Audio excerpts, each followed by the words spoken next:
مصر أم الدنيا وياما فيها من العجايب. ما كنتش أعرف إن معظم نجومنا اللي تألقوا في السينما المصرية ما هماش مصريين ولا حاجة، وكمان جايين من أصول أجنبية، لكنهم عاشوا وترعرعوا في أم الدنيا وبقوا نجوم في الفن والغنى وغيره. يعني مثلا عندك الفنانة المصرية مي عز الدين اللي ما طلعتش مصرية ولا حاجة، ومن أسرة أصولها تركية، وكمان مولودة في الإمارات وبالتحديد في أبو ظبي. والجديد بقى إن اسمها مهتاب حسين عز الدين.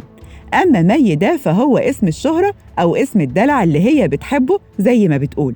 وكمان عندك الفنان أحمد زاهر، برضه ما طلعش مصري وطلع تركي وجدود وبشوات كمان، لكنه اتولد وترعرع في مصر المحروسة، وكمان بقى واحد من نجومها. أما بقى نجمتنا الجميلة غادة عادل، فهي كمان ما طلعتش مصرية، واتضح إنها مولودة في ليبيا وأمها سورية.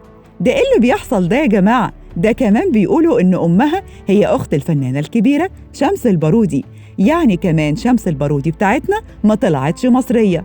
وبعدين بقى تعال بقى للزغلول الكبير، الزغلول بتاعنا نشوف حكايته إيه.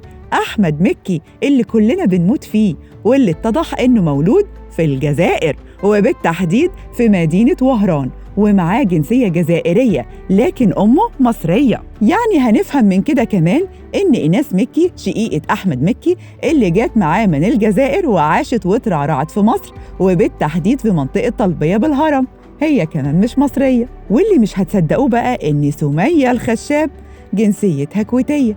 أنا برضو قلت شكلها كده كويتي، رغم إنها اتولدت وترعرعت في مصر وبرضه معاها الجنسية المصرية، لكنها ما تعتبرش مصرية شحط محط يعني زي ما هي بتقول في البرامج وعلى صفحتها على الفيسبوك. ومنى هلا مذيعة الأطفال اللي بقت ممثلة معروفة، دي كمان أبوها نمساوي مش مصري لكن أمها مصرية. أبوها النمساوي اتوفى وهي صغيرة، فبقت هي مصرية إكراما لوالدتها.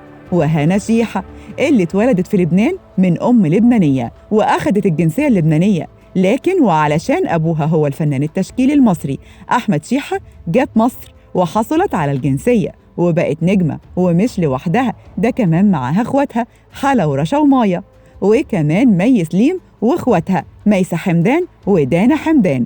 حتى الأمارات دول طلعوا مش مصريين ومولودين في الإمارات، وأبوهم أردني وأمهم لبنانية، لكنهم عاشوا ودرسوا في مصر وأصبحوا من نجومها. كمان ياسمين جيلاني دي بقى أبوها سعودي وتحمل الجنسية السعودية، لكن أمها مصرية بس من أصول تركية. ياسمين جت مع أمها واستقرت في مصر، وطبعاً حصلت على الجنسية المصرية ودخلت مجال التمثيل من وهي طفلة. أما الفنانة الجميلة نيلي كريم، ونيلي كمان معاها الجنسية الروسية رغم إنها مولودة في اسكندرية، وده علشان أمها روسية.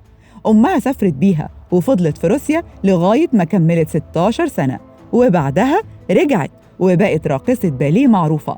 بعد كده مثلت وتمثيلها ولا أروع. فنانين كتير على الحال ده، ممكن يوصل عددهم ل100 ممثل ومطرب تقريباً، كنا نفتكرهم مصريين لكنهم طلعوا كده وكده مصريين نص كم يعني. زي مثلاً شيرين سيف النصر اللي أمها فلسطينية وكمان أبوها أصوله تركية رغم إنه مصري. ده حتى ليلى علوي أمها يونانية، وهالة صدق أبوها فلسطيني. ده عمرو دياب يا جدع مسلمش كمان، طلع أبوه فلسطيني ولما هاجر لمصر أخد الجنسية وبقى مصري وخلف لنا نجم عالمي. وفي كلام تاني بيقول إن أبوه من اليمن وكان بيدرس في مصر واتجوز أم عمرو، ولما خلف عمرو رجع لبلده تاني.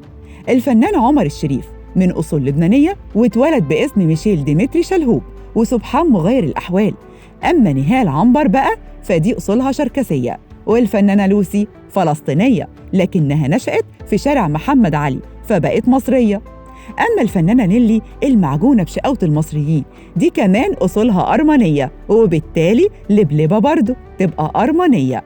وصفية العمري أبوها فلسطيني، وميرفت أمين أمها إنجليزية. أما السندريلا سعاد حسني فأبوها سوري، وكمان أختها نجاة الصغيرة برضه من نفس الأب السوري. وميمي جمال أمها يونانية، وإبراهيم خان أبوه سوداني.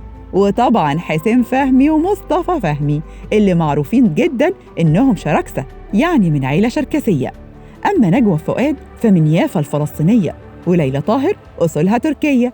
أما نادية لطفي فأبوها فلسطيني وأمها يونانية، وسهير البابلي من بابل يعني أصولها عراقية.